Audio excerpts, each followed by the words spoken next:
Hey guys, it's Tara.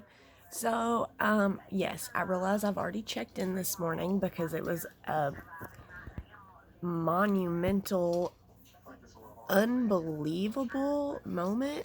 God, I already need a haircut again, but I'm still trying to debate on whether to grow it. Anyways, I already checked in this morning because it was such a moment,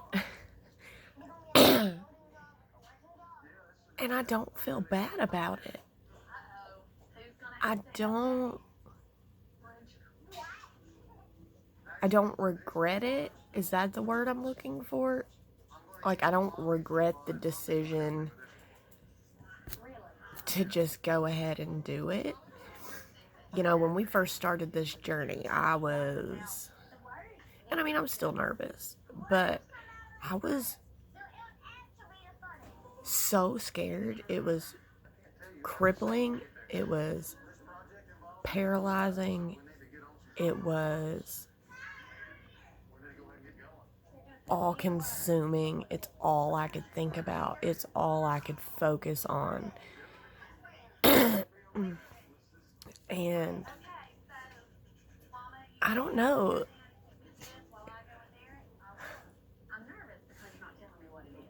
As I've watched that bottle go to now nothing, it's turned into an empowering moment of like, okay, okay. Maybe I'm more prepared for this than I've been imagining. Maybe I was ready the whole time. But addiction, guys, oh, it's. I wish so much I could sit here and explain addiction to someone that's never been through it, but you just can't. And I know that sucks. Like I can sit here and explain. I can sit here and tell you every bit of it,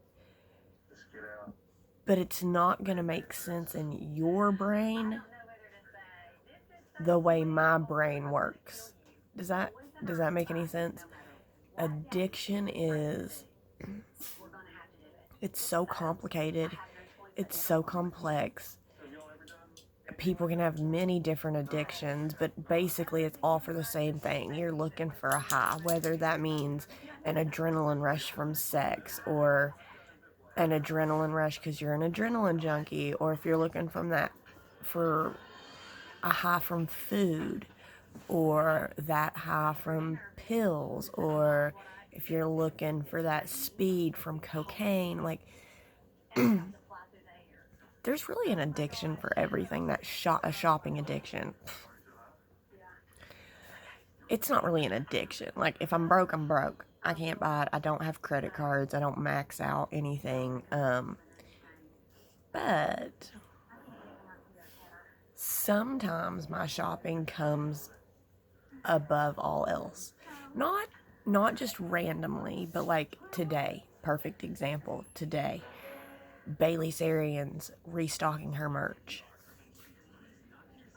Now, I don't get paid a lot at my new job.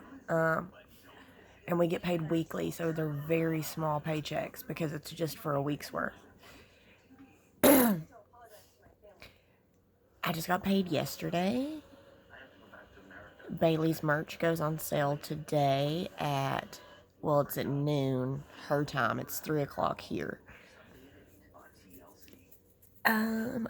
If she comes out with one of the 2 shirts that I really want, if that's one of the things that she restocks, I'll starve the rest of the week.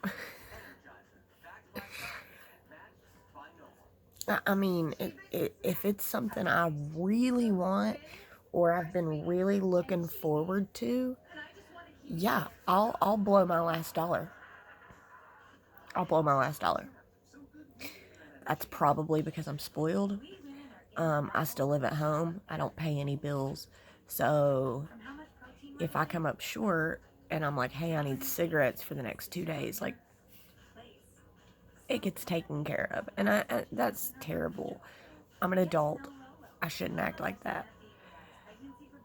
But your brain develops different when you're on drugs. And because I was spoiled, and I hate that I say that in such a complaining attitude. I'm not complaining. I had a wonderful life, minus my addiction, which was my fault.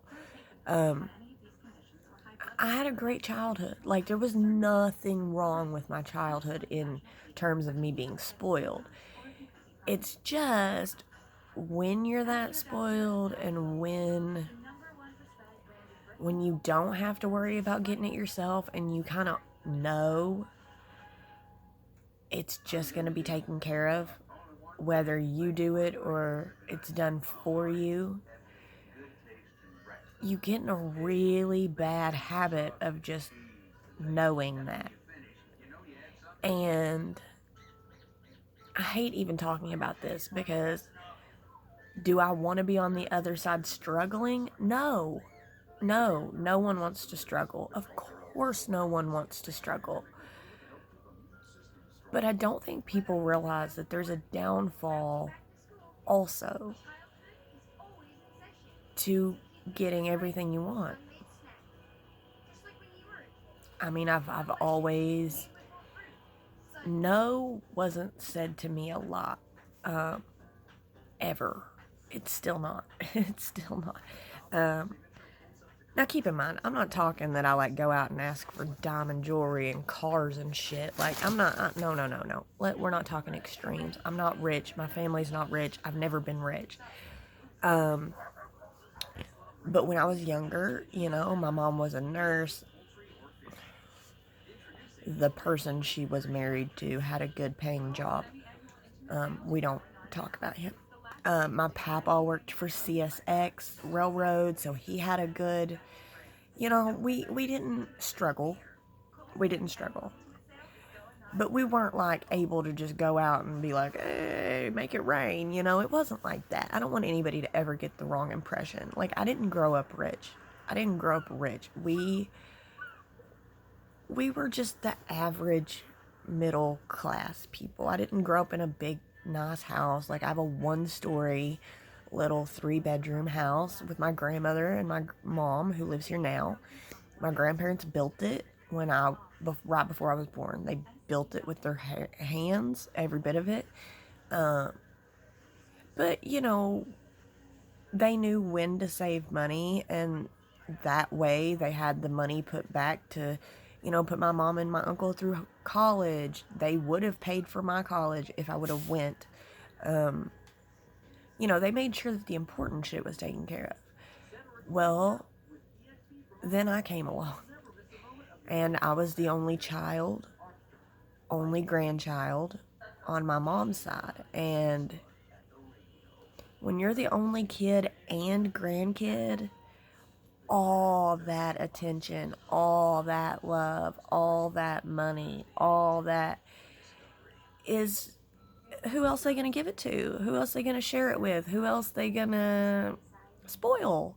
That's what grandparents are for, right? Spoiling. It just turns out I ended up living with mine, and it was just the way I grew up. And so, yeah, shopping is still a problem. I don't want to say it's a problem. It's not. I'm not putting myself in debt or anything. If I'm broke, I'm broke. There's nothing I can do about it. It don't matter how bad I want it. There's nothing I can do about it. But like today, if one of those 2 shirts is in and it's $60, I will drop that $60 and starve next week. When I have my mindset to something like that, it's getting done, okay? But yeah, I wish I could sit here and explain addiction. I just can't. I wouldn't know even where to start, to be honest. And it's such a it's such a sad, lonely story. It's not a fun story to hear, you know, just about addiction, what goes on in your daily life. Yeah, it's not fun. I will be more than happy to do a video or try to do a video explaining my experience. I can't attest to anyone else's. We all walk a different journey through addiction and into recovery. I can't talk on anyone else's but my own. But I will. I'll make that video if anybody wants to see it. It would be a long one, so it might be like a little 3-part series, because we all know my phone sucks when it comes to recording. It only records up to like 30 minutes. I don't know that I could fit a 15-year plus time frame in a 30-minute video, especially because I don't edit my videos. I just talk to you and post it. I don't edit it. I don't go back. I don't cut shit out. This is just me sitting here talking to friends. I'm sitting here talking to my friends. And so because I don't edit, I ramble. So it could be a long few videos. So if someone out there would like for me to make that, I will. I have no qualms with talking about it. I talk about it all the time. It doesn't bother me to talk about it because I'm past it. I finished my Suboxone this morning. I'm sorry, guys. My allergies, I was on this dumb new allergy medicine, and I swear to you, it made them 10 times worse. And the last 2 days, my doctor told me to stop taking it, and it's so much better, but, like, I'm still, like, having to clear my throat and stuff. But, yeah, God, that allergy medicine really... I didn't realize allergy medicines could actually, like, make it worse. But I am telling you, it did. It did. I feel so much better the last 2 days, like, in breathing and stuff. And, okay, so back to the Suboxone. I know, I'm jumping. I'm sorry. Y'all know me. You're used to me by now. Yeah, I took my last piece of Suboxone this morning. Tomorrow, when I wake up, I am not gonna take any. I'm not gonna have any to take. And at this moment right now, I'm feeling all right about it. Now, tomorrow morning when I wake up and I possibly forget for a second and I reach for it,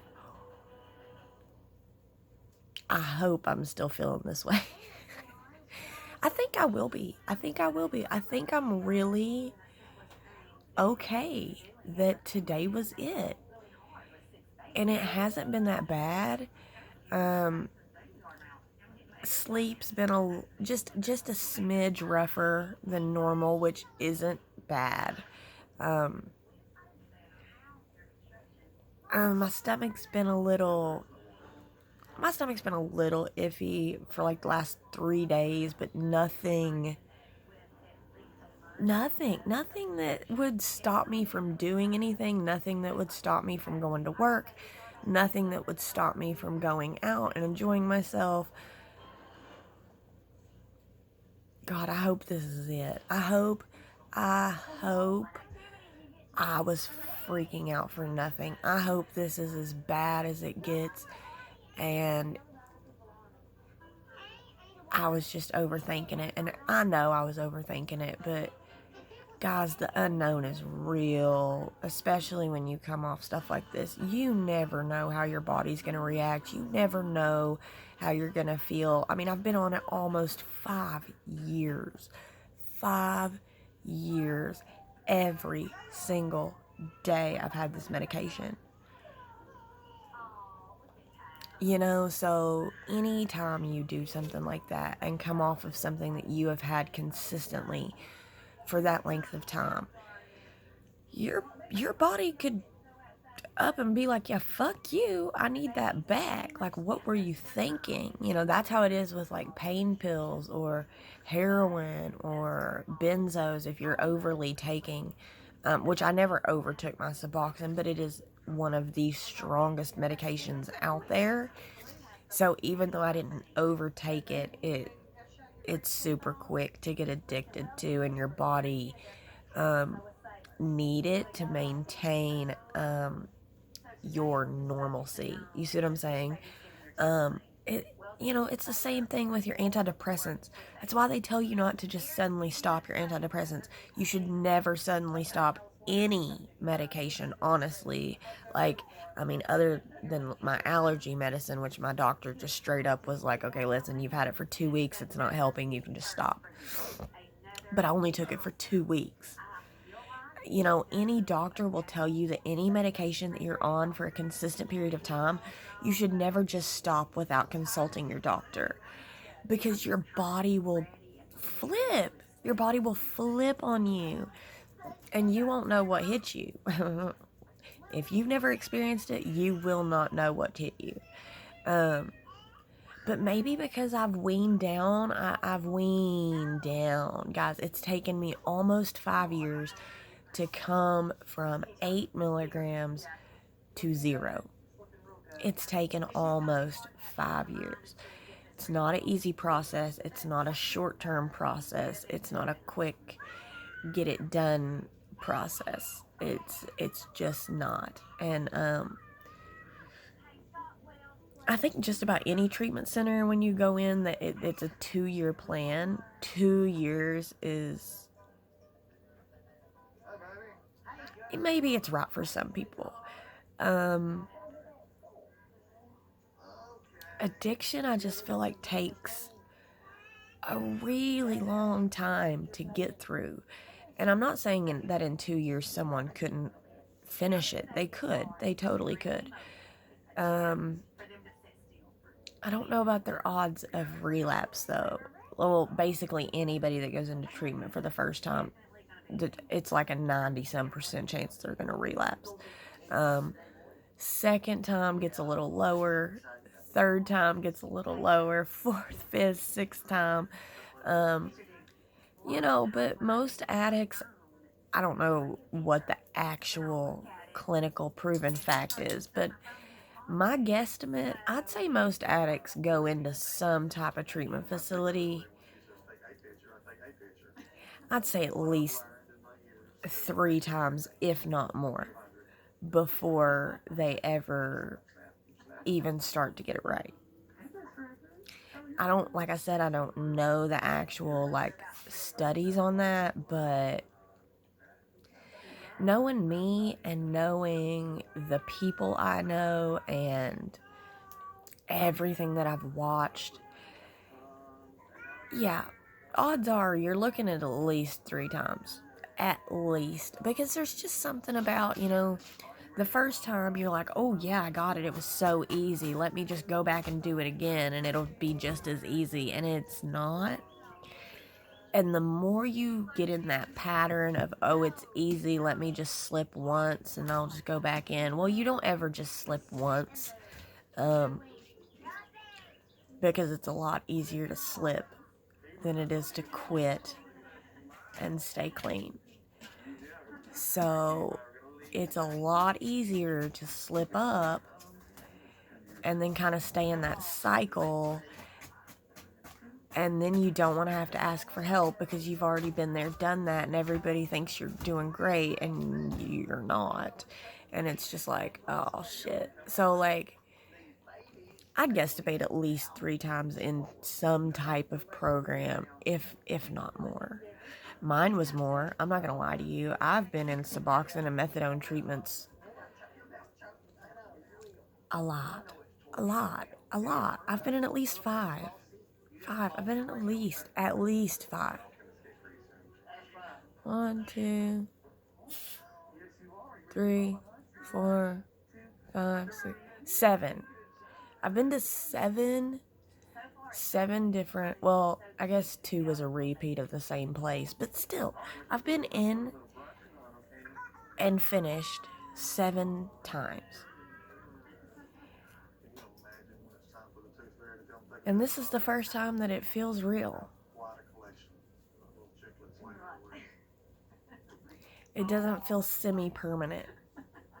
It doesn't feel like, okay, I'm good right now, but in a week, I'm going to mess up and I'm just going to have to get back on it. I don't feel like that this time. I had to get my blood taken the other day at the doctor.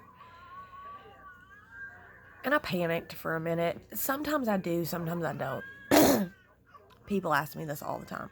I was an IV user, so I shut up. People ask me all the time if it bothers me to get my blood taken. Does it bother me? No. I'm not afraid of needles, obviously. I don't care about blood. The only thing that bothers me, and this is going to sound a little crazy, but I've used my veins so much that almost, I'd say 80% of them don't work. They're scar tissued up too bad and you can't even hit the vein anymore.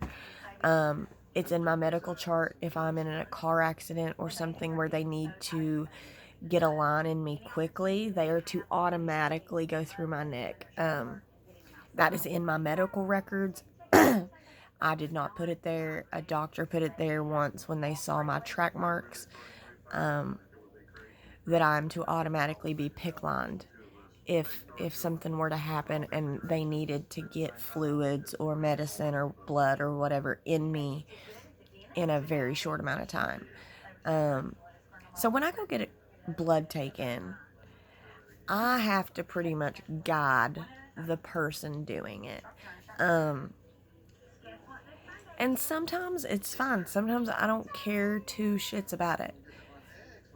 Other times, though, I'm like, ooh, she just actually found a vein. And it worked. And it gave blood. Which means it's an open vein. It's still usable. And every so often that'll really get stuck in your head and you're like, oh no, oh shit. Luckily the other day it passed. By the time I left the doctor, I didn't give 2 craps about it. I think it was just the sitting there waiting on her to come do it. I was getting a little triggery, I guess. I don't know. I just wanted it to be done. Because 90% of the time when they take blood, they blow the vein that they took blood from because my veins are so fragile. She didn't blow this one though. And it's like the one vein that everybody can still hit and get blood from. And the reason for that is because I haven't gone back in knowing it works and damaged it. I've left it the shit alone because I haven't relapsed. But yeah, sometimes it gets hard. Sometimes it's a little triggering. But most of the time it's just triggering like while they're doing it. And then once they're done, you're like, God, it looked difficult for them to get it in. So like, I don't want to really fight with it. Like, that's kind of how it is now. It's not worth the effort for me to fight with it at the moment. That's where I'm at. Used to, I'd go get my blood drawn, they'd find a vein, and I'd be like, oh shit, I gotta get out of here and like re-find that vein so I can hit it, and then I'd ruin it. I'd ruin the vein in like a week because I'd hit it so much. But now, I don't want to have to go get stuck at the doctor 18 times as I have before. I got hit 18 times in 3 days at a doctor's office once because my veins were so bad. They couldn't find one. And I looked like I was back being a junkie because I had all these holes in my arms from where they had missed. And I wasn't using it this time. I was not using it this time. And it looked like I was using. And I didn't like that. I didn't like that at all. I didn't like the fact that my arms looked like that after I'd struggled for so long to get them healed up. And it wasn't their fault. It was my fault. My fault. I did that to my veins. It was not their fault that they couldn't hit it. It was not their fault that they had to stick me 18 times. That was me. And I don't want to be that anymore. I wear long sleeves all the time because I'm always so cold. But used to, I wore long sleeves because my arms looked horrid. And it's so freeing to know when I get hot now that I can just pull my sleeves up or take my shirt, my long sleeve off, and it doesn't matter. It's okay. It's okay. My arms are good. Nobody even notices unless they're really up close. They'll notice the discoloration in my hands. But otherwise, no one knows. No one knows. I told my boss that I was in recovery, and she was like, I would have never. Looking at you, looking at your arms, knowing you, she was like, I would have never known you were an addict. And that's one of the best statements, because used to, I couldn't hide it. I couldn't hide it. My hands, you can see those little white dots. Those used to all, see that long line? Those used to all be red scabs. My dark circles came all the way down and all the way up to my eyebrows. I just looked bad, guys. It didn't matter if I had makeup on. Makeup didn't help. Makeup didn't help. There was no putting makeup on my hands. They were so scabbed that the makeup would just stick and look cakey, like when you put it on a really bad pimple and you just get like that big like clunk of foundation or concealer. Like, that's how my hands looked. There was no hiding how bad it was. And now I can walk out of my house with no makeup. All I have on is mascara from yesterday. My bad. I can pull my sleeves up. It's no big deal. Like, it's fine. It's fine. See that big one in the middle there? We're all clear. I mean, my arms have been clear for years. I don't know why I'm so giddy about my arms. Like, they've been clear for like 5 years. But today was it, guys. Today was it. Please say a small little prayer or send me your good thoughts that this isn't going to go south on me unexpectedly. I don't think it will. I think I'm pretty much good, but I guess really until we have a few days with 0-0, I guess we may not know. We may not be out of the woods yet, but I think we are. I don't see that it could get. I don't understand how I can be on such a small amount and then go to nothing and it just totally change everything. I can't imagine that would be the case. You never know. But I think we're going to be okay. I really think the sleeping is just going to be the worst part, and that should be only a few days, hopefully. I haven't had to call off work yet. Fingers crossed that doesn't happen in the next couple days. Damn, guys. Okay, I just wanted to come in and do a more in-depth, because that was such a short video this morning, but I had to tape it. I had to tape that moment. I had to. So this was just a more in-depth, my thoughts on the situation kind of thing, because we've been talking about this for months. we've done it, guys. We've finally flipping done it. Like, oh God, I've been talking about this for so long. And I can't afford to go back, so we're done. We're done. So yeah, fingers crossed, positive vibes, whatever, however, we're done. We did it. We achieved. We conquered so far. I'm not going to jinx myself. And yeah, I'll keep you updated over the next few days, guys. I love you, love you, love you so much. Thank you for supporting me. I'm still keeping this channel going. Just because my Suboxone's done doesn't mean shit, because I'm having the time of my life on here. I can't even lie to you about it. I love making this. I love talking to you guys. And I know it sounds like I'm not talking to you guys, but when I'm sitting here, I'm genuinely having a conversation with somebody. Okay, like, it really feels like I'm having a conversation, and I love it. I love doing this, and I'm so happy that I started it, and we're just gonna keep on keeping on, peeps. Alright? Damn. I finished, guys. I fucking finished. I fucking did it. Holy shit. Holy shit. That's gonna take a while to sink in. Okay. Bye.